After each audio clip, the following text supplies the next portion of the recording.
Hello and welcome back to the Courageous Pivot Podcast. I'm your host, Meghan Telpner, and I am thrilled once again to have you joining for another really fun conversation. This is one of my favorites so far, although I kind of feel like I might say that with every single guest I've had. I genuinely am so engrossed in these conversations.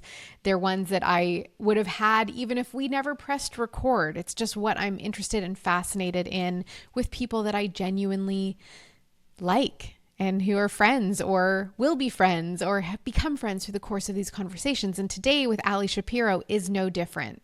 I've been on her show before.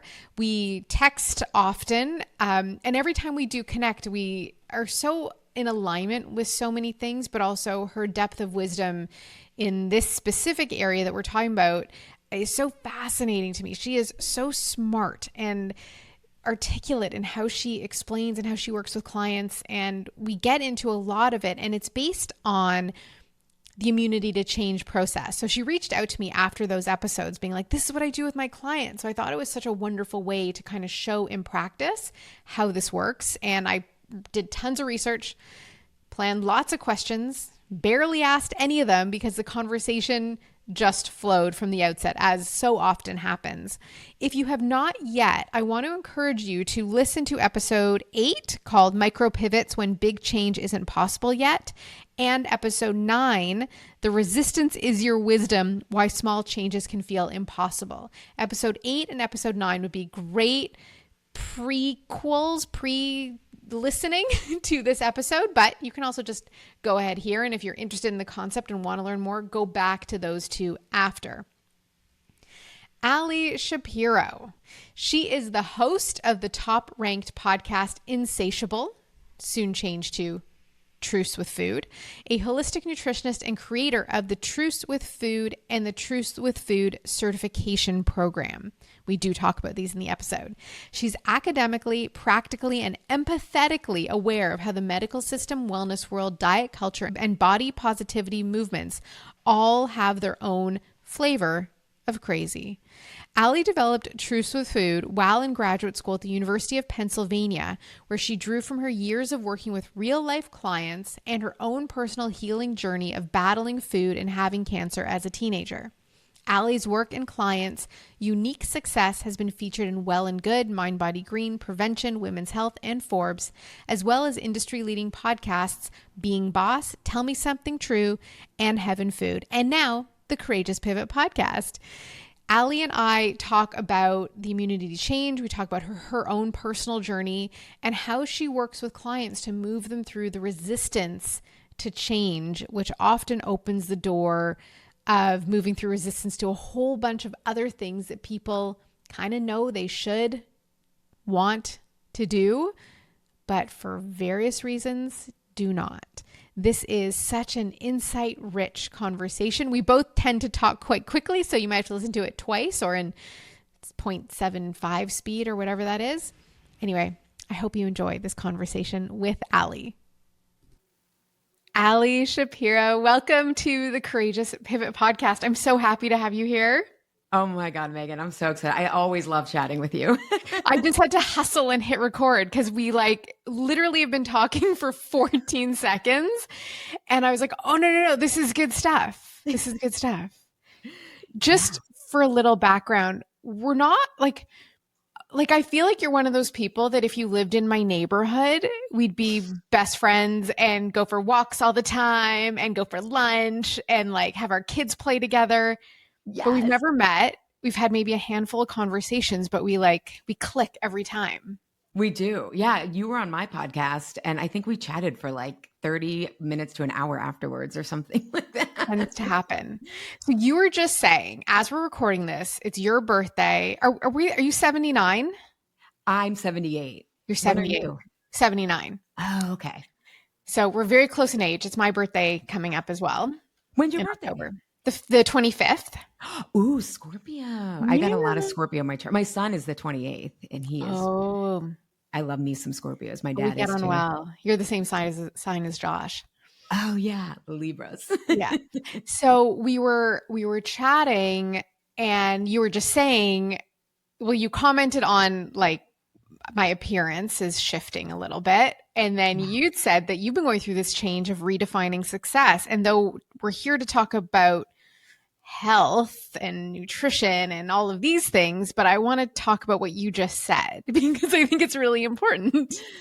Well, and this point was what made me be able to have time for my health and everything. Because so I was saying the past, I guess it's been 5 years. So I had my son at 41 and I had cancer as a teenager. So little unbeknownst to me, I was also going through menopause at the same time I was postpartum.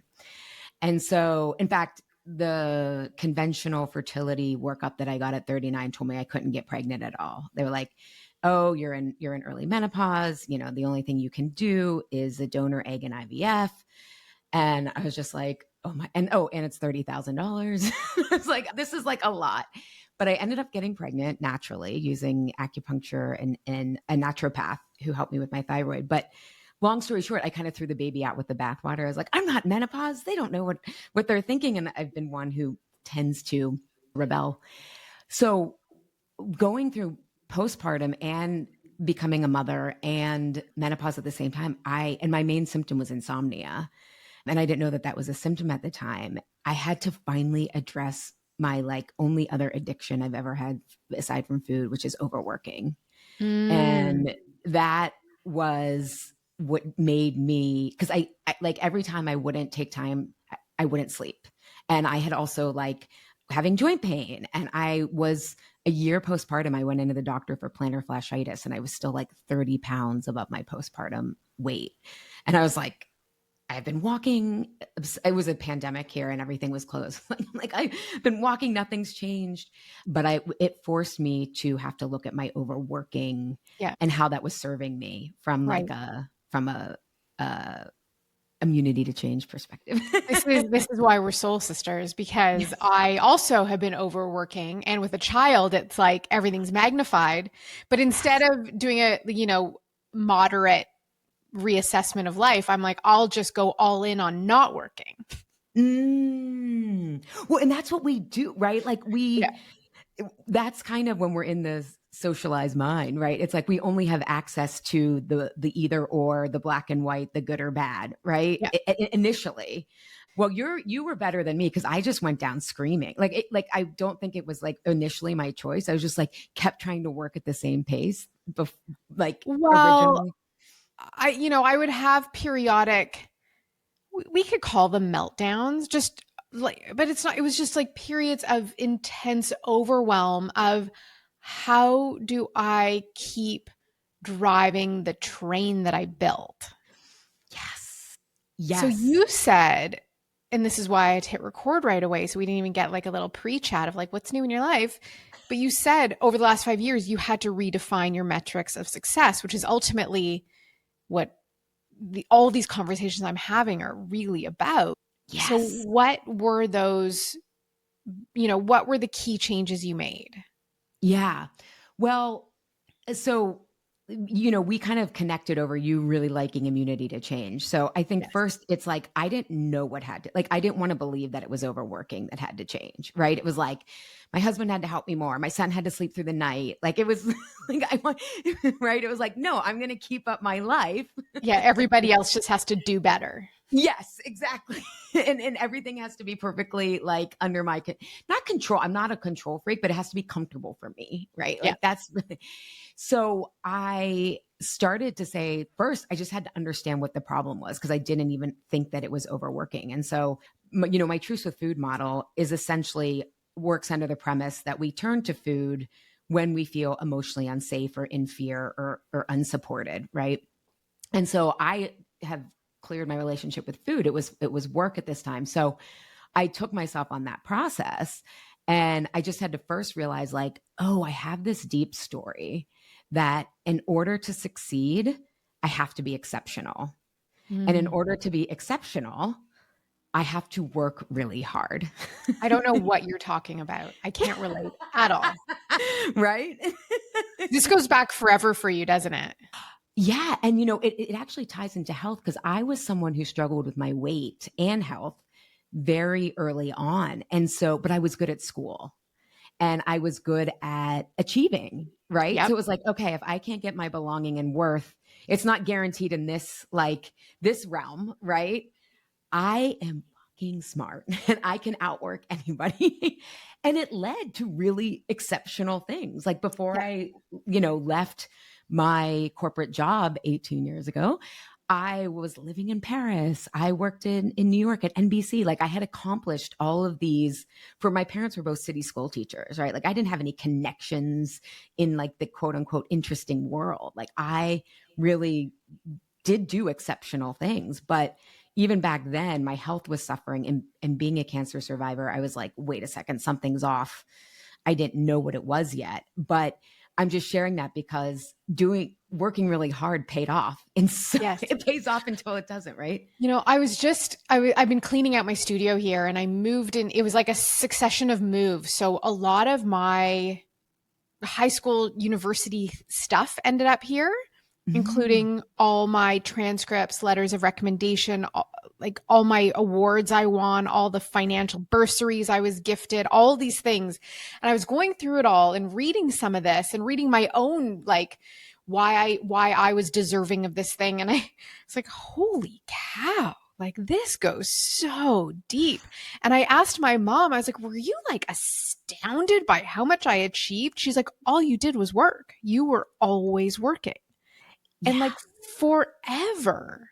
And did you like my parents never put any pressure on me?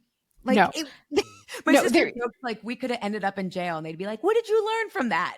yeah, 100%. There was definitely, I think, the bragging that parents Mm. and grandparents, like I remember my grandparents lived in Winnipeg and I would go visit them from time to time. And I remember my grandma, they would take me to the airport and this was, it must have been after university because at the check-in at the gate, my grandmother says to the Air Canada agent, did you know my granddaughter won the university gold medal? I wanted to die. But so there was that, which I always kind of thought was funny. But no, my mom would like, I remember being in university and there was this Mexican restaurant around the corner from us called Hernando's Hideaway that had Margarita Mondays. And my mom always wanted to, meet up with me and my cousin, go for Margarita Mondays at Hernando's Hideaway. I'm like, I have to study. She's like, what do you have to study for? You have sewing class tomorrow. So I was in fashion school. Like, yeah, it did not come from my parents. Yeah.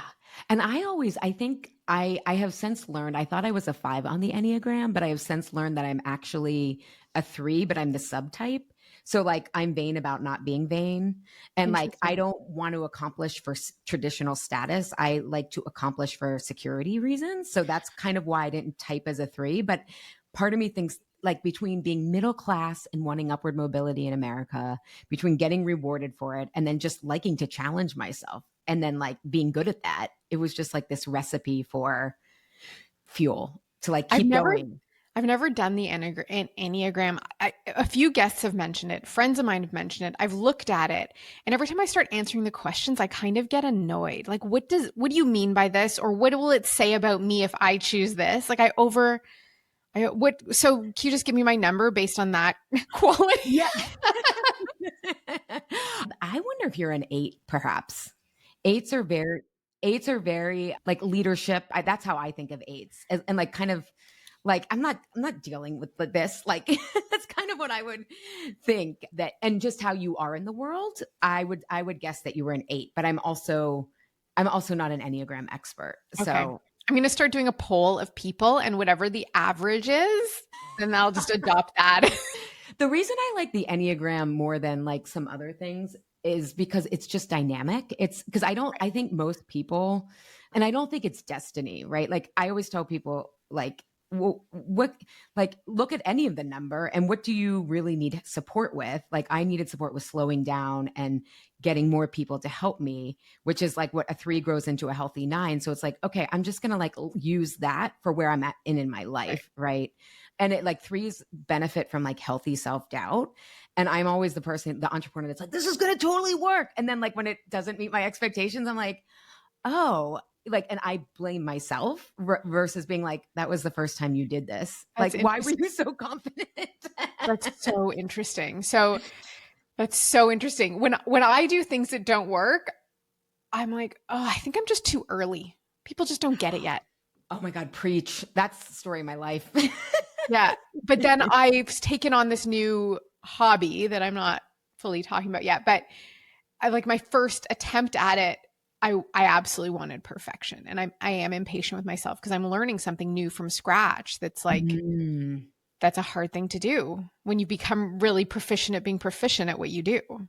Yeah. And the one thing that like really resonated and was helpful for me with the three, you may want to read it, is that threes really, and you may be a three as I'm thinking about it, like they really feel like their worth is in their doing and accomplishing, and they're very prone to shame. But I even like, even when I was like fighting food and like my weight, like there's like shame about having shame. Like I never, Right. like I always felt very confident in certain areas. And then the areas that I was vulnerable, that felt vulnerable to me, like finding meaningful work or meeting a partner. This was early 20s, my health. It was just like, I couldn't, it was like, I don't know. It was like, it's my weight. Once my weight's figured, like I Right. couldn't hold the shame. So I projected it and put it into these buckets. So what were the like I want to go back because we Oh keep, yeah, yeah, yeah. you To the know, overworking. Yeah. So we're like two hens in the hen house. yeah. So what these metrics, so the overworking had to shift. What else? Yeah. So I realized like, oh, like when, and again, when we are in our stories, we're kind of in like what society has told us, right? It like it's cultural conditioning, right? So you don't have that flexibility to think about what you want. It's like, oh, I was just focused on working more, being more productive and accomplishing more. And I loved your episode about finances and saying like so many of us don't even know what enough is, right? And for me, like being in the we were very early to the online world. It was like, you know, six figures, right? It's like, oh, I mean, this was like before inflation. The And I Marie was like, Forleo six-figure thing. That was like yeah, that was the thing. yeah. And I had reached that. And and I knew intellectually, I was like, this is what people do to their weight, right? Like once I reached this number, like I knew intellectually, but I was like, also because I know immunity to change, I'm like, I still have to go through the process because it's one thing to know it, it's one thing to embody it. So for me, I started to have to unpack like, okay, I'm measuring busyness, not impact. Like what Mm. I really care about is impact. Then I was like, oh, how do I want to show up as a parent? I don't want to be sleep deprived and always feeling like, okay, I got to sneak in a couple emails, and I wanted to be present with my son, Essa. And so I think too, when you have strong success in an area, that identity gets like overworked like a muscle. And so then it's easy to burn out because you're putting all your worth in that basket. So I had to start just caring about things other than my work output and accomplishment. If so, it was patience. It was how vital do I feel in my body? Because I did not feel vital because I didn't know I was like going through menopause. And health is like you has always, because we haven't had it all the time, it's a huge metric for me. So my health, my impact instead of just being busy. And then I wanted to work less and make more money if I'm, being candid. And so I had to figure out what was kind of the belief structure, which was you have to work really hard, was actually getting in the way of me stopping and stepping back and reevaluating my business model. So with those specific things you are now measuring, let's take health. How did you measure if you were improving that metric of health? Yes, I love this question. So for me, my big issue was sleep. And so I actually had to hire a functional nutritionist to help me with my insomnia because it was like I tried everything I knew. So it was, am I sleeping better? Do I have better quality of energy even on the nights that I don't sleep? And I really had to, and then it started out that kind of survival mode. And then I started to realize how important the various kinds of rest are aside from Mm. just sleep. And so it was like, oh, am I getting in nature? Like that regulates me in this way that I need. It's like, am I taking my walks? Am I getting my sunlight? And so then it became about vitality. So it went from like do I feel alive? Am I receiving creative ideas while I'm out? So it became about bigger than just kind of this narrow idea of rest being just about how much sleep you get, but like, do I really feel rested? And I think another word is resourced. Like, do I Right. feel like, oh my God, like, when my son didn't sleep through the night until he was like 2, and then he did, and then he didn't, but it was just kind of like, do I have patience when it's like, in the middle of the night, like, do I feel like, am I spiraling, or do I have something left that this isn't the end of the world, that he's not sleeping Yeah. again and I'm not sleeping again? So It's really interesting. I've also been challenged with sleep probably my whole life.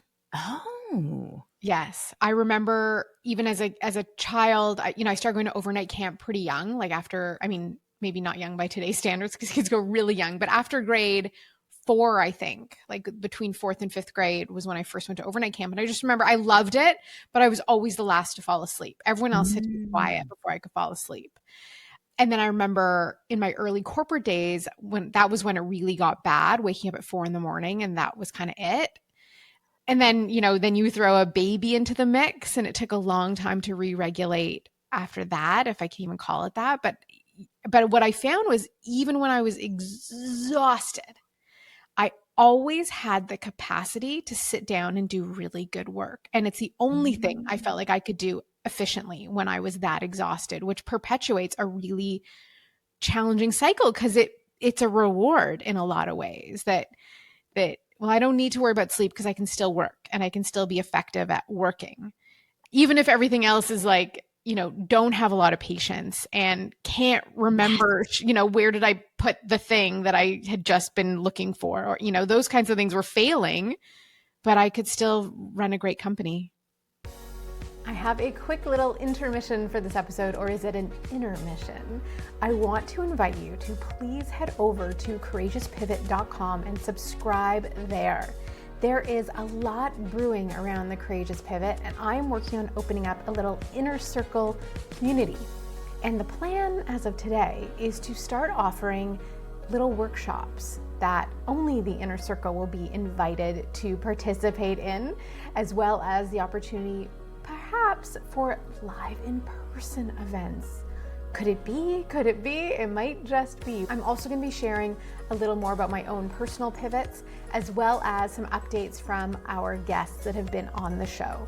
So you may have heard the announcement to follow me on Substack. Well, we're changing course now. We are pivoting, and the action is over at courageouspivot.com. So go over there, get on the list. You'll get each episode dropped to your inbox, as well as exclusive first dibs access to everything that will be created in and around the idea of Courageous Pivot, doing that work, the developing framework, and of course, the beautiful community. I cannot wait to see you over there. Now, back to the episode. Yeah. You just made me think of something else that I was forced to look at, is my value of efficiency. Because I was like, okay, being with kids is inherently inefficient. Like you can't afford. So, in immunity change, it's about having flexibility with your values. It's not like every hammer has a nail.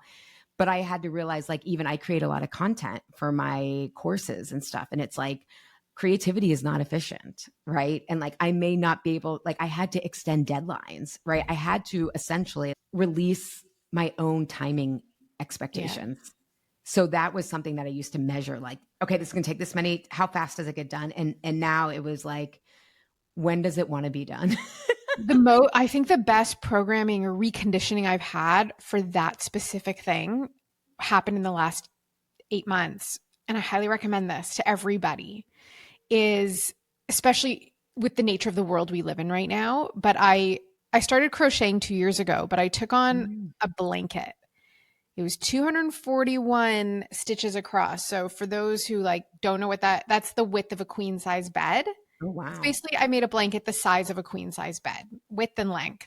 It took 7 to 8 months. I had to unravel a whole bunch, but it legitimately reconditioned how long I think something needs to take me to work on. I could only do a couple lines a day, because a couple rows, because my hands would get sore. I wasn't, proficient at it.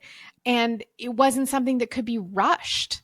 like I can't stress enough the value of taking on something that is excruciatingly slow. And I almost would, and raising a child, like, the toddler going for a walk, like in 45 minutes, you're lucky if you get down one block. And I remember I used to be like, okay, come on, buddy, let's go.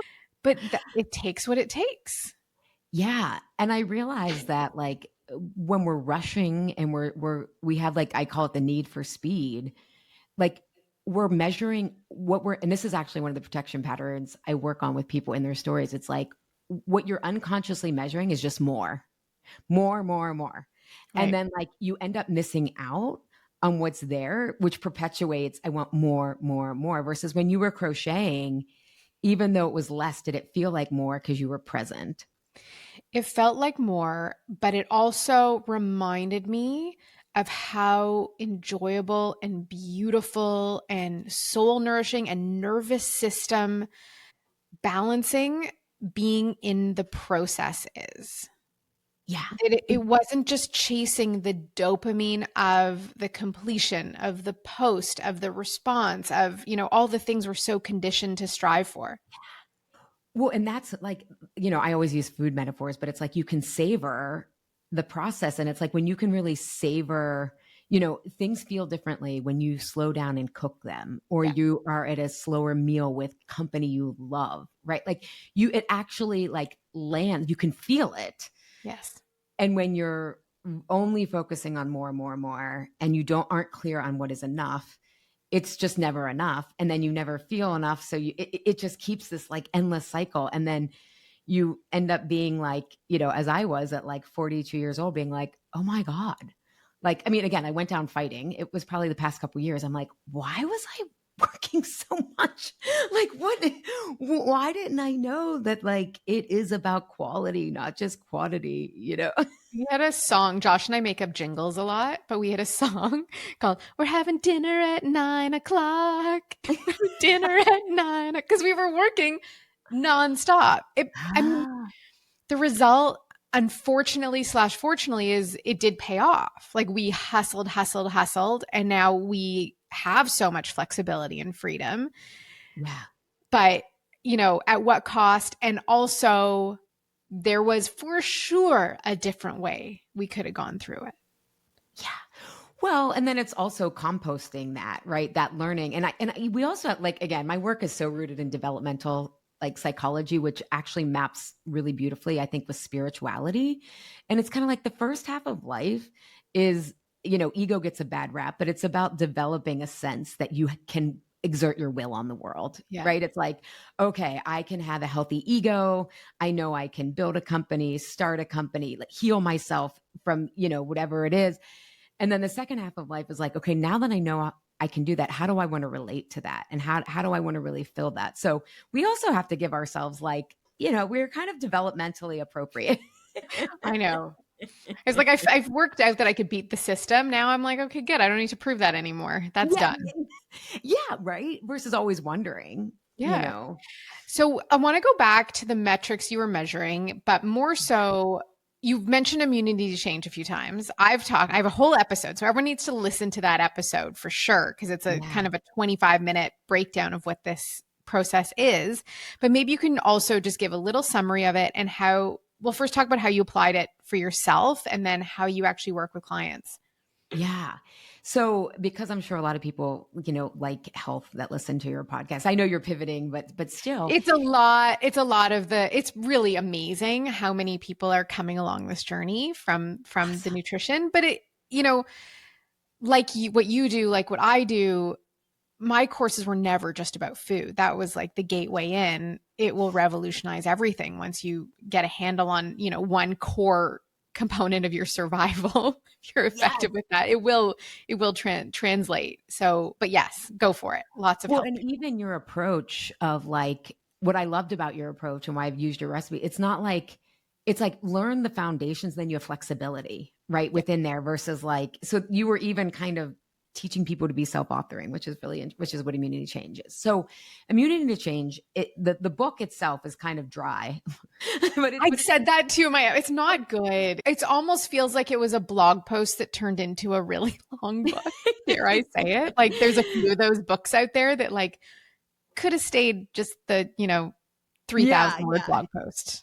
But I think it's on the flap of the jacket or in the book. It's used in organizations, but they essentially open with this statistic that like, how many people, Meghan, do you think who have a heart attack will actually change their diet and lifestyle? And a heart attack is one thing that we know diet and lifestyle has a lot of impact on. Well, I feel like the average person would say like 50%. I'm going to go with like maybe 5. Yeah. So it was 1 out of 7 people who've actually almost died, right, will actually make changes. And so it's kind of like, well, why is change so hard? And what we focus on as a culture, right, is like the symptoms, like why are we resisting change? Let's focus on a habit hack here and there.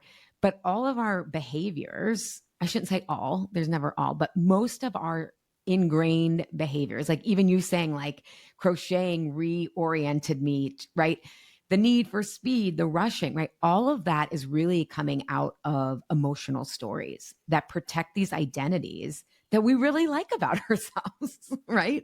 Who doesn't love feeling accomplished? Who doesn't, perfectionism is something I work on with clients, but it's like perfectionists love perfectionism. It gives them really great things, right? If you people please, right? It's like, oh my God, you never have to deal with people's disappointment, right? Like there's so much great stuff that happens from these like quote unquote, negative patterns that we're told to admonish, right? Banish, but they are so hard to do because they're giving us something. Yeah. So for me, again, what I looked at was, okay, I need to stop overworking. Like, and I can't do it. I know intellectually the cost, right? And this is like what immunity to change is really good at, like bridging the gap between knowing what you have to do or what you want to do and actually doing it. And so I was like, but I can't stop overworking. So what I realized was whenever I would try to log off, right? When our nanny left, it was a pandemic. So we had a nanny and she was actually living with us, but we like, okay, when I would log off for that, or I was like, okay, this weekend, I'm just going to like be in the zone of mothering, but then I'm on the computer, right? It's like, whenever I would do that, what would come up for me was like feelings of anxiety, of uncertainty. And it was like, oh my God, well, what is that feeling state attached to? What risk is that attached to? And for me, it was this risk of I'm going to be average. I'm not going to be exceptional. And so what I realized is my protection pattern is what I call the compete strategy. Is like I have this binary of rest, slowing down is lazy and leads to failure. And hustle culture, we'll just say, leads to the type of success that I wanted. And so I was in this binary of hustle culture, good, rest, pleasure, free time, bad. I'd always look at people reading books under trees, like on a Wednesday at like 1:30 p.m. Yeah. And part of me was like, what is their life that they're both able to just go sit under a tree and read a book? And also, how do I get in that mindset that I would give myself permission and not like, okay, I need to do X, Y, and Z, like to earn it, but that to have a moment of peace in the day to do something just for myself was more than acceptable. Yeah. Well, and I think you just hit the nail on the head because what I've realized, because I work a lot on cultural conditioning with people, like what's actually truth versus what we've normalized. And I know at least in the States, we have a very puritanical Protestantism influence. Like I'm not religious, but like this idea that you have to earn your worth is really rooted in so much of why we do the things we don't want to be doing, whether it's eating, overworking, drinking. It's like, oh my God, if I have feelings that are messy, right? Or it's like, I'm a bad person, right? Or if I don't know, if I'm struggling with my health, it's like, I'm a bad person. I don't know. There's just so much that the cultural conditioning is like, you always gotta, got to be improving and fixing and all that stuff. So if you're someone who's like unlearned that, you can you're like, it's joy is part of why we're here. I don't have to prove anything to anyone. But what ends up happening in terms of or as you would say in Canada, process, is that I love how you guys talk, is what would come, why we stay stuck in these loops is I would judge the person under the tree. I would say, oh, must be nice. You must have a trust fund. Not me. I've done it all myself, which obviously I haven't, but that's what I'm telling myself, right? So because I have to judge myself and other people to keep the whole story and the whole identity going.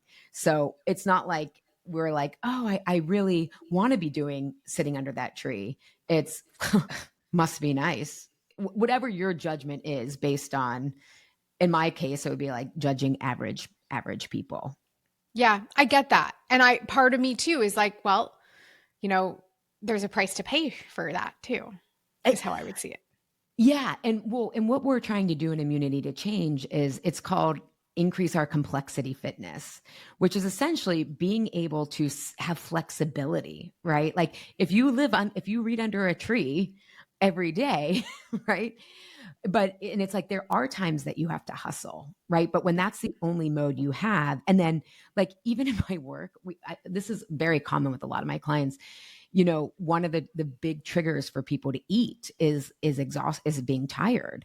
And we've even had to like rename, rather than rest, it's like replenishment, because people are like, when I think of rest, I think of sitting on my couch, watching Netflix and zoning out with food. And it's like, oh my God, because I'm not even in my body enough to know when I need a break, that then I go, well, I can't just rest. I can't just lay on the couch. And it's like, that's not necessarily rest. That's not necessarily replenishing. So we end up not having the flexibility to know what is like, quote unquote, the middle path, I joke moderation is the new radical, of like, when do I need to hustle? But it doesn't even feel like hustling because it's for a short period of time versus it being always.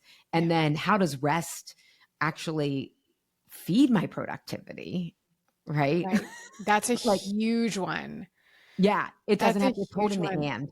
Yeah. And, mentioning like you use the word replenishment, and that's such a nourishing word too, that when people think like, I just need to, the scroll on the phone or the Netflix or whatever it is what you're actually doing is completely disassociating from your body, your mind, your life, your heart, all your to-do list. Like it's just a way of escape. And I think it's really common too. And, we know we're speaking to adults on the show, but with teenagers, like children and teenagers are getting in those habits too. And I even see with my son, whenever he's sort of tired or bored, he's like, can I watch something? Is his immediate go-to. And I was like, well, are you thirsty? Like, are you hydrated? Are you actually just hungry? Like, what is the actual need you have in your body? And sometimes it's legit to, rest, lay down, but we're confusing what the actual need is. Yes. Yes. And then like when we're, doing Netflix and food and, or overworking, whatever it is, we don't really start to connect the value of rest. Right. And then it's like, we continue to judge it, and we stay in this, and we judge other people who are doing it, or, whatever it is. I've a friend who does production, like high level television film production, and he has said that Netflix says that their main competition aren't other streaming services, it's sleep. Wow. Don't quote me. Like, I don't know that came out of the words of the CEO of Netflix, but that was the general consensus of the comment was, and that's true. Yeah. This is when I start to feel like Yes. I am weird, because I'm like, oh my God, because I've had sleep issues, I protect my sleep so much that I'm like, oh my God, I can't even like stay up. Like I have books at night and I read like 2 pages and I'm like, 100%. So let's talk about, you work with clients from a nutrition perspective, but obviously it's a breakdown of a lot of this programming. But I wanted to talk about the courageous pivot most people need to make towards health. Oh. How do you introduce the need for this shift? Like you've talked about like shifting from the idea of what rest is versus what replenishment is and how we nourish our body. So how do you move a client through this process using, say, the micro experiments that are in immunity change to address the competing commitments we make that go directly against everything we say we want in life? Yeah, right. Small question. Yeah.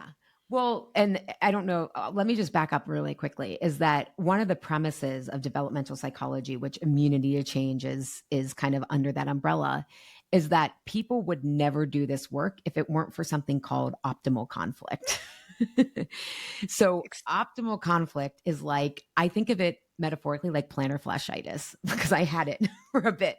And it's like, you cannot ignore plantar fasciitis. Like it hurts every time you do it. So people will only do this work if they have some sort of pain that they experience day in and day out, right? It could be I'm in debt, right? Yeah. Or I'm always hustling, right? I'm overworking because I never know if I have enough money. For my clients, it's food, right? So it's like, okay, I have this food pain point. And so it can, and you know, for some people drinking, right? Even if they're not going through a formal immunity to change process, they have to look at the emotions underneath why they're drinking, right? So, and I actually train other people. I have a Truce coaching certification. I've had people apply this model to religious priests and I'm forgetting the female name of them. Oh my God. Religious like leaders who are caregiving burnout, right? Like they're taking care of everybody else. And then it feels like, but then they're burning out, right? So it can be any sort. I have some people who, I'm trying to think of other people I've certified who, oh, it's work, it's entrepreneurship, right? Like I want to make a change in my business, but I can't do it, right? For some reason, I need to be more visible, but I can't do it or whatever. So anytime there's a knowing but not doing gap, immunity to change applies to that because of the optimal conflict. People are actually willing to go deeper and look Right. at that. So I just want to highlight that. So you said it's the knowing but not doing. Like you know there's something that you need to do. You might even know what it is you need to do, and you're not doing it. Yeah. And what's happening is it's your emotional immune system is putting that people try to control themselves more. They try to habit hack, habit stack, reframe, but it's this physiologic process and why I love it is it's an integration. It's your body and your heart. It's your heart and your brain that are saying, this is unsafe to make this change. So what I say to people, and what's particularly interesting about food is that food stimulates attachment chemicals. And so and Dr. Deborah McNamara, she's Canadian. She is like, it's the one parenting book I've read. It's called Rest, Play, Grow. But she has another book out about called Nourished. And she has this great quote that says, food essentially nothing is addictive as something that almost works. And food stimulates attachment chemicals, but it doesn't satiate the deeper belonging needs we have. Whoa. And so, right? So nothing is as addictive as something that almost works. Yes. Whoa. Okay. Just got like chills a little bit. It's because it's true, right? Yes, it is true. And so what it's doing, I have chills now too, is food especially is soothing just enough, right? This alarm that I'm emotionally unsafe. I don't matter in some way, right? I look weak. I look vulnerable, whatever it is, right? But we could also apply that to overworking, right? Like, where am I going to get my medals from? Where am I going to get the recognition from? And so with my clients, I work with clients who, you know, you're a business owner, they're more mature, not from like an age standpoint, but they're people who have tried a lot of things, right? So they're like, okay, something deeper is going on. I don't think this is just, I've done the functional approach, but I'm having a hard time keeping it all up, right? And so I'm very clear that like this, I mean, as much as you can explain what it is without going, because it's such an experiential process that like, okay, why you're going to food makes sense. And there's these root reasons, there's these root triggers that alarm your system, and no amount of keeping food in the house, not keeping it in the house, you know, taking 5 deep breaths, like you feel isolated and alone in some way. And many of my clients they're eating in secret, right? They're like, I can't wait to go home. And these are people who are highly functional, right? So it's the willpower and discipline narrative doesn't really stack up. And that was my case as well, right? Like, why am I, now that I've healed my gut and healed my depression and IBS and acne, why am I binging on sugar, during my scanxiety season for cancer when I know cancer feeds on sugar? Like, what the fuck? Like, why am I doing this? And so with them, I'm clear that like we're going to address the root causes of why it makes sense that you're doing this. And so that's kind of like people are already deciding, right? Do I really want to do this? And because I loved how transformative you found the process, is that you can't really know what it is until you go through it, right? Yeah. And I'll tell you, when I went through it, it was a member of my mastermind group who he's one of the world's leading coaches. I don't know how this happened that I ended up in a 4-person group with this person. And I was so annoyed during the process, sort of like, you don't know me. Like, you think this isn't going to do anything? Like, I hold things very close. Like, I take my luggage, I packed up my baggage, I wear it on my back. I don't unzip it for anyone, Mm. But then, it's a beautiful group that we're in, and I did unpack it, and I went through the experiments one by one. And like you said, you can't go back because what you're doing is you're testing almost like your greatest fear in a very safe way. Yes. Yeah. So you can have more flexibility instead of falling back on old patterns. And I love that you brought that up, because I'm in a current group. I have a current group of clients, and part of what I do for people is we do this called second wind experiment before we even start the program, because I know that people are going to have those kind of thoughts, which is actually what's keeping you from changing, right? Like, and everyone, and it's like, okay, in this group, like, we're not defining success, because I don't give people any rules. There's no rule. I'm a rebel. There's no rules to follow. And the way that my master's is in adult development, like, adults they have to want to make the change. No one likes being told what to do as an adult. And so I'm like, showing up in this class is like C+ effort, and everyone gets like really icky, like, ooh, C+, but I'm like, also, like, here's kind of some of the things that are going to come up is like, you're going to compare yourself to other people and say like, this doesn't relate to me, or I'm falling behind from this person, or like, I already know everything. Right. And so we've actually had this really beautiful conversation about how vulnerable it is to want to change something that has historically been really hard, and to open your heart up again to say, could this time be different? And so that's so vulnerable that of course you're going to make all these judgments of like that protect yourself, but that also make you, it's that seesaw of like, here's how I'm exceptional, but here's how I also suck, right? I'm like exceptional in a good and bad way. So I'm glad you brought that up, because that's something that comes up in my groups a lot. People like protecting themselves from looking at the deeper stories by just thinking they know everything. And it's like, this is not an intellectual exercise. It's actually, okay, I may know this, but what's happening underneath that keeps this whole thought process like going? And it's strong feelings. So you mentioned how adults and in adult psychology, they have to want it. And we know this. We know we've all had you're in clinical practice. So is my husband still. And we still get, my husband needs to come see you. Right. So going through the immunity change and working with your clients, and 1 in 7, as you said, will change their diet even after having a heart attack, knowing their diet could save their life, and still they won't do it. How can we support, or how can someone support themselves, if they know they should do something, they do want it, but whatever their but might be, to kind of move through to make that next step, which, is that courageous pivot to either taking ownership and responsibility over your health or your finances or your relationship or your, the greater scheme of life. Yeah, this is such a great question. And I think I'm going to answer it with the question, because when you're trying to change, if you're doing something that you know you should, there's often a lot of guilt and shame. And it's really hard to look at yourself from that place, as someone who's learned that I'm very susceptible to shame and want to like just charge it to everyone else has to change. I think the first question is to ask is like, why does this make sense? Why does it make sense that it's so hard to change? Right. And that is like what I call like a constructive self-compassion question of like, wait a second, maybe what I'm doing is the best attempt at wholeness based on the level of awareness that I have right now.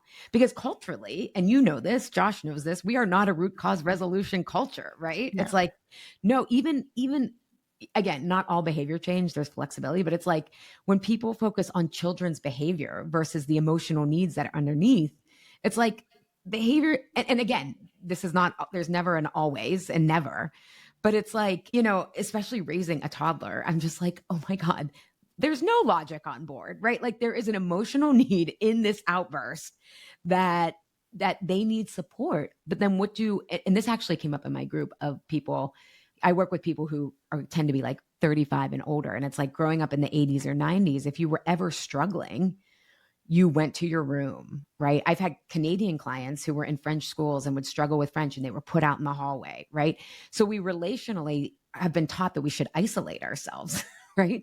So I think it's like, why does this make sense? And then finding someone who, with that connection, to actually turn off that immunity, that alarm system in someone's emotional immune system that can help you see why what you're doing makes sense and how you can move through it because you have that safety of belonging in the relationship itself.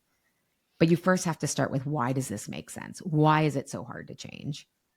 Right. So then what? Yeah. Like then what? So you were the quote bad kid in class. Was being sent to the hall like a Canadian thing only? I don't know. I mean, I didn't really struggle in school, so I don't know, but I do know my sister who is like brilliant. She was like put in like the lower reading class, even Right. though it was because she like had trouble sitting still, Yeah. but she's like still, and she was actually put in like the gifted and talented program. And like, so, I mean, it's like, I'm not just saying she's brilliant because she's my sister, but I think that kind of stuff. And she's always like, part of why I love her is she has never given up what anyone thinks. Like it's taken me so long to get to where she was in the beginning. So I think there's pros and cons of that, but I know in American schools, like, depending on where you went, like my husband went to an inner city school and like he was put in gifted and talented, but then was like kind of beat up for that. So it depends on where I guess the context, but I think any of us in the 80s, 90s, like emotional intelligence wasn't quite online. So it was a lot of like, go to your room or, and again, I love my parents, but I remember one time complaining and my dad was like, here's the number for child youth services. Like call them. No one is going to come pick you. Like, so there was no like, why are you upset? And I didn't act out a lot, So, and again, I love my parents. This is not about them, but I'm just saying that the overall tone was not like, let's process this. What Yeah. I mean? I once asked my mom, I was like, how come we were never grounded? She's like, I didn't want you here all the time. Yeah. That's how parenting was. I think in a lot of ways it was really effective because Yeah. you had to deal with the consequences of your actions. And now we have adults who don't seem to understand that their life is the consequences of their actions. Even when there are extenuating circumstances beyond your control entirely, we still get to choose how we respond and move through it. Yeah, Laura McGowan, who is one of my favorite writers, she's gotten sober and she writes these. And so I work with a lot of sober people because once people get off alcohol, either food was their original issue or then it becomes one. But she has kind of these rules, and like number one is like, it's not your fault, but it is your responsibility. And I just love that because it's like, I'm so often like, my son's often like, that's not fair. And I'm like, I mean, he doesn't understand what fair quite means yet, but I'm just like, when do I tell him like life isn't fair? Like we want it to be, I think, as humans, but it's not. But the freedom that you have is an agency and choice and taking responsibility. But it doesn't have to be your fault, but it's still, I love how Laura says that it is your responsibility. Yeah. We say to our son when he like doesn't want to do something that he needs to do, it's like not everything that you get to do in life you're going to find fun or enjoyable. and you still get to do the work. You still have to do the work. I try not to use like the have tos, but it's a privilege that we get to sit here and do this together, and it's going to offer X, Y, and Z positive outcome because of it. But it's teaching that self-responsibility that that is so important to growth at every age. So the shift then with health, the little experiments, like what is the first, like what is something someone can do who says like, I've tried, I've had the heart attack, I've had the multiple cancers, I'm going through cancer treatment, I've got the full systemic inflammation, my short-term memory is going, like any number of things that we've normalized because they're so common. Yeah. How This is do a they great move into question. the change? Yeah.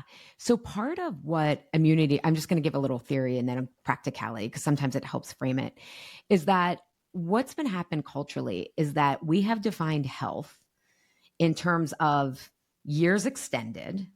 Okay. So like, okay, care about this in like 30, right? Like if you make these changes now in your 40s, right? Like in 20 years, you may live 10 years longer.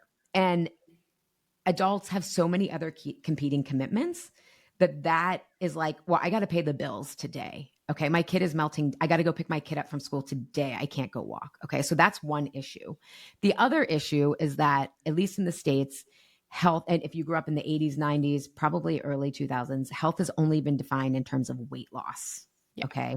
So it's like all we know, and this was my big revelation when I found immunity to change, found, health, when I reclaimed my health now 20 years ago, it was like, oh my God, how did I not know food could be medicine? Like, because all I was reading about was calories and fat and calorie deficit. And it was like, whoa, I didn't know food could be medicine as well, right? It can be calories. And so it's about including and transcending. So what the real work is getting people to understand health is more about weight than weight. So it's fine if you want to lose weight, but for change to actually stick and you change habits, adults need what I call quick fixes. They need to see some sort of improvement relatively quickly to keep them interested. So trying to tell people that you might get 30 years, you might live into your 70s when you're 40, that's too far of a rewards loop, right? Yeah. And then only making it about weight, it's like, okay, bodies change, weight, like it, believe it or not, weight alone is not enough, even though there's thin privilege and all this kind of stuff. So what you have to start doing is literally, like, we could take blood sugar, for example, and I do this in my Freedom from Cravings program, is, okay, I want you to eat, I have people eat 2 different breakfasts. Okay. And I want you to just connect for the next 1 to 3 hours. What breakfast makes you feel calm? What makes you feel satisfied? Which one eliminates your cravings? Just which one gives you Yeah. more energy? And when you start to do that, you're taking it out of, this could help 30 you in 30 years. years. You're taking it out of weight, right? Now, of course, if you have more energy, if you're more satisfied, if you have less cravings, you can also lose weight. It's holding the and, it's not either or. But like so many clients, right? Like when they take that program and it's a self-study, they're just like, oh my God, like my focus, my ADHD got better, right? Or things that they didn't even know could happen. One client was like, oh my God, my period cramps and my moods, like the second half of my cycle got better. It's like, who doesn't want to make their life easier? Right? Like those are kind of the quick fixes that and like, I'll give you an example. Like I was someone who, I've always been active, but like once I realized I kind of, had a truce with my weight like 20, maybe like 15 years ago. And I've always I'd moved my body here and there. And when I wanted to get pregnant, I walked a lot. I was in the sun a lot, in the forest, biome breaths, all the things. But I was like, walking doesn't count. I had this like vestige of diet culture. It was like, oh my God. Then my sleep coach was like, I want you to take walking breaks to bring your cortisol down in menopause so you can sleep better. And it was like, how did I not know walking is like the best thing in my life now? Right. It's like, at first it was like, okay, this is again to get sleep. And now it's like, this is Carlos. I joke with Carlos, my husband. I'm like, I'm going to just like jiggle everything out, right? Like I wrote all morning and now I need it to like simmer and integrate. And so it's like, oh my God, walking, I do now, not even if it helps me with sleep, but because it helps my creativity, it helps me think sharper. It's great for longevity, which is important to me. And it does help me with my weight, right? It's like all of these things. And the But I'm blood sugar balance, yes. Oh my God. Yes, which is like exactly. another little experiment you can do if you're tracking your blood glucose, is to go for a walk after a meal. Yeah. But the thing is, and this is what I think is sometimes challenging for people when they're only focused on those like quantitative metrics is like, oh, this is Right. good, right? This is good to lower it. But like, what's the instant benefit to Right. me Right. that is like that I can actually carry in through my day? Yeah. So you have to start changing. Experience. Yes, into your experience. And so once you can connect, like, this is just making my life easier and better, most people want to keep that up. Right. We'd like to think. Like I like to think we all want to be more whole. But there is that self-sabotage that can creep in every facet. But I think I look at self sabotage as self protection. Mm, So to me, it's like like you can work on this health stuff, right? And I think this is part of what you're doing when you do immunity to change work is you're trying to build what's called complexity fitness. So it's kind of like when I first found functional medicine, I was like, this is the answer. Like my IBS got better, my skin cleared up, my depression got lifted, like all of the stuff that I had thrown everything Western medicine had to it, right? Didn't clear up. But then like I couldn't keep those results up. And it was because of this emotional stuff. So it's like I had to hold the complexity that it wasn't just food. It wasn't just exercise. It was also this emotional stuff that is really the issue. That and relationally, you can even think about it physiologically. Like it's like, oh my God, when you change these stories, your stress levels just improve dramatically because you're more in choice. So anytime there's like some level of self-sabotage, and even like you can look at what feels threatening about feeling so good, right? right. After you've done the experiment, the breakfast experiment, and everyone can go do this now. Yeah. Um, how do you actually tap into the emotional stuff? Like, Yeah. how do you go there? Yeah. Well, so it's kind of so the way that my programs are set up is like, okay, Truce with Food is the umbrella. And then there's like two self studies because I'm really about people saying, what is the pain point that I think I have? I mean, that they have, right? So, like, some people might start with just understanding food as safety, understanding the triggers. It's like the emotional stuff, right? Some people may be like, I have so many cravings. I have to address that first. But it's all kind of self directed. And so then if people want to go more from there, then it's like, okay, let's start to look at what these triggers are and what needs need to be met. And that starts to give a lot of people like realizing like one of the big triggers is tired. And it's like, this actually came up in my group. Oh my God, I'm tired, not because I'm not getting enough sleep, but I don't have enough agency. And like I'm making choices. I'm not thinking about what I want to get out of life, right? Out of an experience. I get overwhelmed and then I go eat or I go drink till kind of so it's then starting to recognize oh, I have more choices than I thought. This really isn't about food. Because I have a lot of clients like, I've heard it's not about I heard, 80% of the time it's not about food, but that's annoying. But then by the end of Truce with Food consistency, which is 3 months, it's like, oh, it really is 80% of the time about the food. So what ends up happening is as people do this, it's like, I want more of that. I want more freedom. I want more agency. I want more life on my terms. And then they really get emotionally that this is what will give them that. But then some people opt out too. Like I have about 40% of people who go from Truce with Food consistency to Truce with Food for good, which is the 6 month deeper dive Right. of the stories.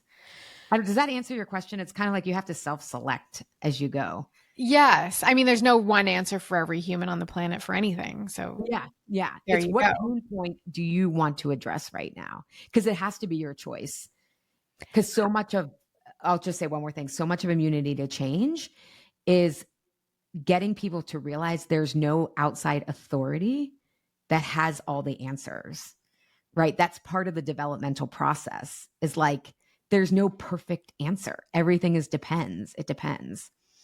I think that what can be so challenging about all of this for a lot of people is the conditioning that we've all received, that our lives actually are dictated by an outside authority. We've allowed our lives to be hugely dictated and influenced by whether it's a governmental, a religious, familial, internet influencers, like whatever it is, we believe somehow that there's an authority that has to give us permission or make these decisions for us. And regaining that agency, I think, is can be kind of terrifying, because it also goes hand in hand with needing to take responsibility. Yeah. And it's also, I've been thinking a lot about this lately, because developmentally, the first 20, 25 years of our lives, at least in, I would say European American culture and North American culture, Canada's, you actually have to look to an outside authority. Like, you cannot, it's part of the developmental process to say, how can I secure my belonging? I can't meet my own needs. So I need to figure out outside. I'm observing all the time what's getting rewarded, what's getting penalized, right? Like, that's just part of it. And I've been thinking about how we don't have these rites of passage or cultural support for when people can, puberty, right? It's like girls all of a sudden are like, oh my God, my sexuality is something that is dangerous, right? Instead of saying like, oh my God, you can grow into, there's more of you here, right? It's like, oh my God. And then, marriage becomes about like the wedding and then the napkins and I mean, I don't know what people, like, but it's like, wait a second, this is a commitment, like this, right? And then I think about childbirth, right? Like, at least in America, it's like cover your ass medicine a lot in the hospital, right? And again, childbirth can be inherently dangerous, but as they show that an empowering birth for women is not what choices that they made, but that they felt in choice. Yeah. And I had such an empowering birth, and it was like, oh my God. And again, it doesn't mean everything goes your way all the time. I risked out of the midwife center before I even got there, right?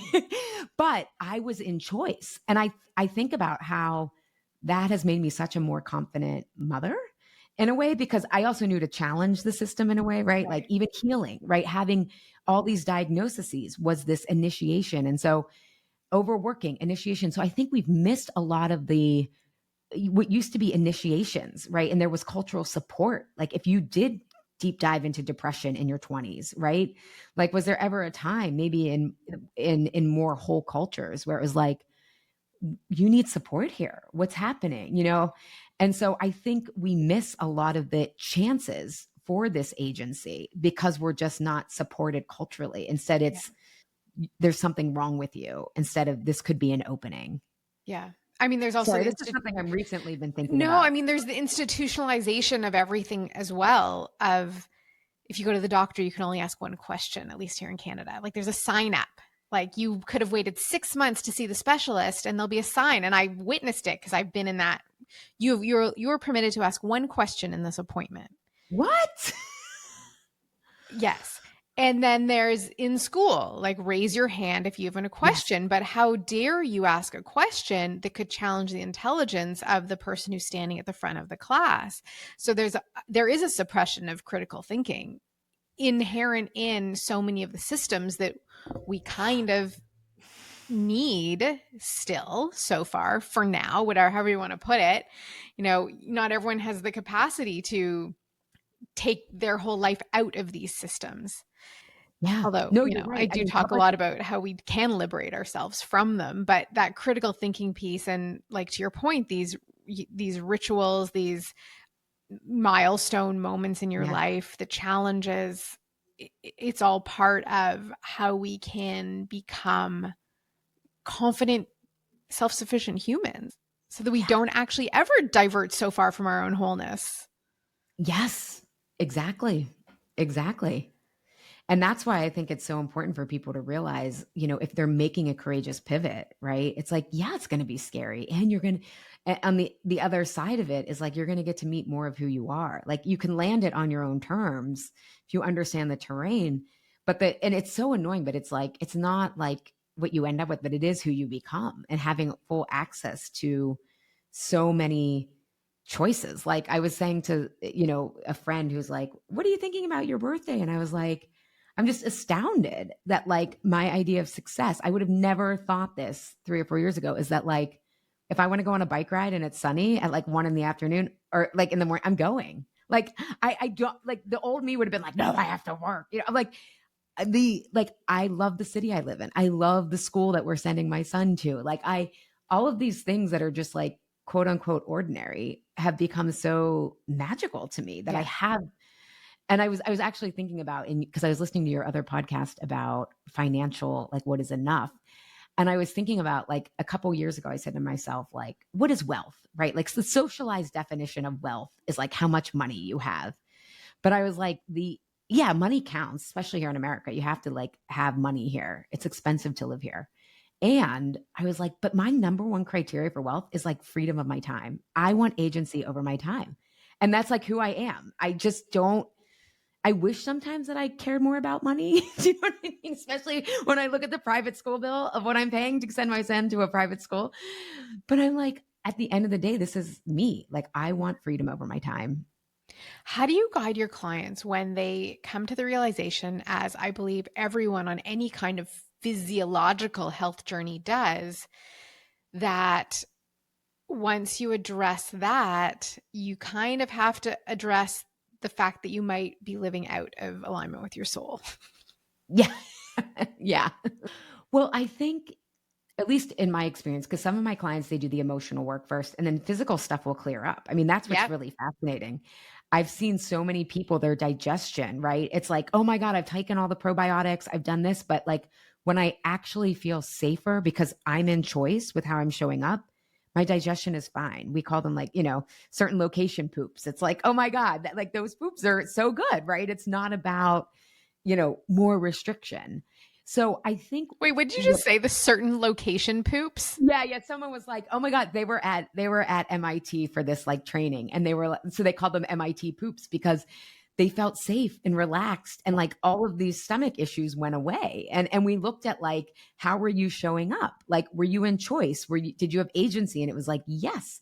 So that's I didn't want to That's like really say funny. yeah. No, So that's but really funny. and that's part of the complexity fitness, right? Like, oh, this isn't just about my gut lining and turning that, and that stuff is important. But I think the way that I approach the work with the physical healing is that it's experimental. So people start to repair the self trust that so many of what they like, they thought their body was broken. And it's like, oh, I'm not supposed to be hungry all the time. Oh, I'm not supposed to have cravings all the time.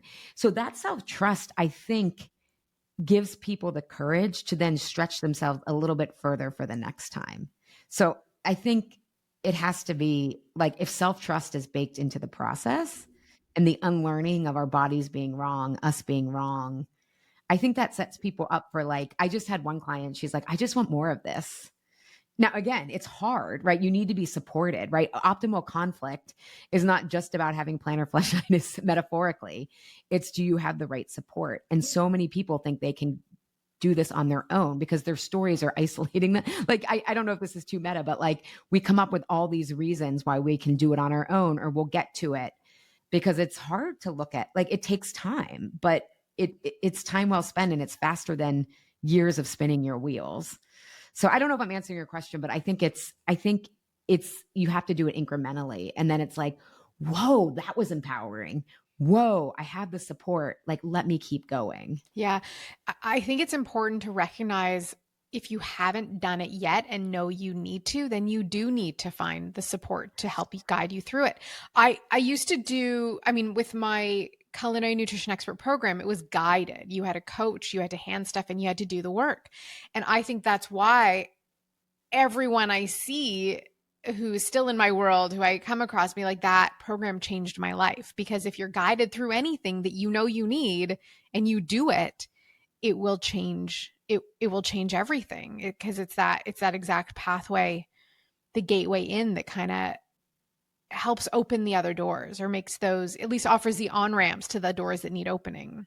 Well, and this is a little bit of how the sausage is made. And I get into this like when I'm training practitioners, but it's like that relational repairing of like, you're going to learn something, it's going to be challenging, but you're going to get the support. That is so healing. And like research shows, it doesn't matter what methodology someone has or whatever, like, does the relationship feel safe? So someone can actually come to you and say, like, I'm struggling with this. And you gave them that support, right? My whole process is like, why does this make sense? And so yes, truce with food is so powerful. And it's because it comes with the assumption that like you're whole. And I've done teachings with other health coaches and like other businesses, right? Like they're under different businesses. And it's like this frequent thing that they'll say, like, yeah, like clients will come for the first couple sessions, but then they stop coming. And I'm like, it's because they're ashamed or they feel guilty. And for some reason, there's not enough trust there. Not because these people are bad practitioners, but if you don't know that that's what's happening, it's like, no, you need that that relational reparation of like, bring to me your struggles instead of like, oh my God, I feel like I'm going to disappoint my health coach. Or I feel like I'm going to disappoint my functional medicine doctor. Right.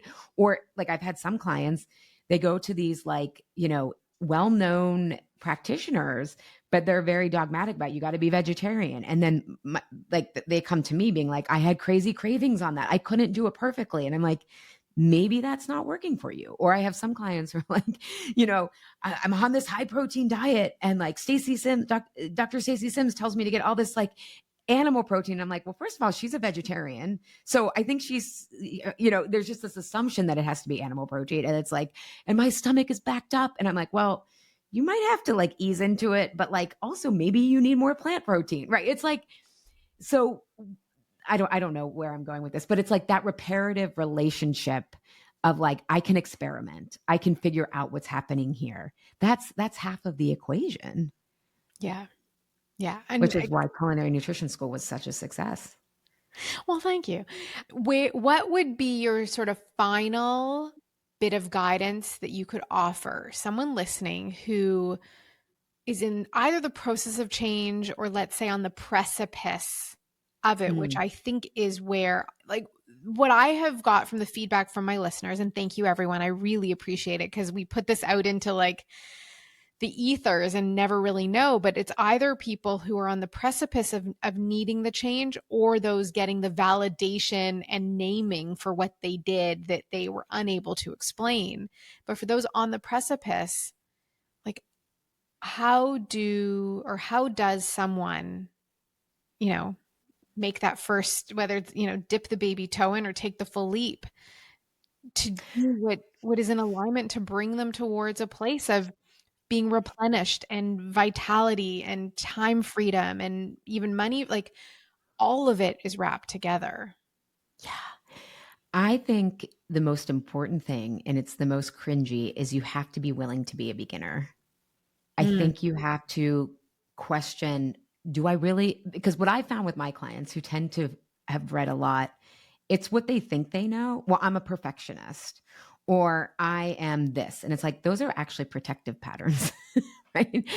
So it's like, or I know all of this, or I don't know any of it, right? It's like, I think the biggest thing is willing to be a beginner. And that involves everything is on the table of maybe I don't know what I think I know. Mm-hmm. And I hate being a beginner. So I know how cringy that is. And you've even said like you're starting a hobby and you're like, I'm used to being so proficient. How does it feel to be a beginner, Meghan? It's what I'm finding is that there is so much joy in the process. There's a lot of literal unraveling. Like I made a mistake. Let me go back a few steps and reimagine how I can do this. And there's also a huge release of over what the expectation of the outcome will be. To recognize like the process is, I could picture like a cheesy quote in a guidance counselor's office, like the process is the outcome. But that is what beginner's mind requires, is that you cannot be attached to a specific goal or a specific outcome, but recognize that doing the work is the work. I'm like a walking cliche now. Doing the work is the work. The process is the outcome. The destination is I don't know, trodden paths are for trodden men. I don't know. It, it's that you really just have to be in it and have the discipline to show up again tomorrow.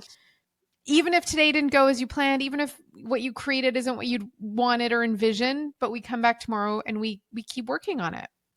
That's what I say is the key to success in my programs. It's not, did you do the homework? Do you keep showing up when you don't want to? And that is so that you can sort through it. And, I mean, I think part of that is like being a beginner and willing to make the messiness of it, not that you're doing it wrong, or when it goes right initially. Cause I tend to have this like beginner's luck thing. I feel like it's the universe always like egging me on. And then like, it's like the sophomore slump where I'm like, oh, that worked. And then I'm like, the second time, like, what happened? I suck. And it's like, oh, no. This is just tends to be your life pattern. You don't suck. You got to stay with it. So yeah, I think we have similar outlooks on that then. Where can everyone go to find out more about you, your programs, and your podcast? Yes, they can go to trucewithfood.com. My podcast under the same name, Truce with Food, formerly Insatiable, is there. Meghan has been on. And then all the info that they need in terms of if there anything interests them, especially in the food realm, or if they are practitioners and interested in bringing this sort of stubborn change. I also have that certification that opens once a year. So all the information is there. Do you have to be a practitioner to do the certification? No, not at all. That's good to know. People like certificates, and I get it because there's an accountability to it. Yeah. And it can help you be proficient at the system while you're going through the process. Yeah. I mean, I use what I teach like in like everything. like it's been the key to like me enjoying my life. I mean, yeah. I have really loved talking to you. I feel like I got to know you a little bit more every time. Thank you so much for being here today. Thanks, Meghan. I love how you're pivoting out loud. That's very courageous. Thank you so much for listening. We threw down a whole bunch of different resources. All of them are available in the show notes in their entirety.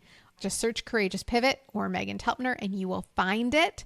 This includes the Enneagram, I don't even know how to say it, as well as links to all of Ali's work, her Truce with Food program and the Truce with Food certification and her podcast. I want to thank you as always for joining. Your comments, your reviews, your emails you send in are all deeply appreciated. I see and read them all, and your show of support, kind of sharing your story, letting me know that you are there, means a whole lot to me every single time I receive something. So thank you. Thank you for listening, and I cannot wait to connect with you next time. Have a beautiful rest of your day.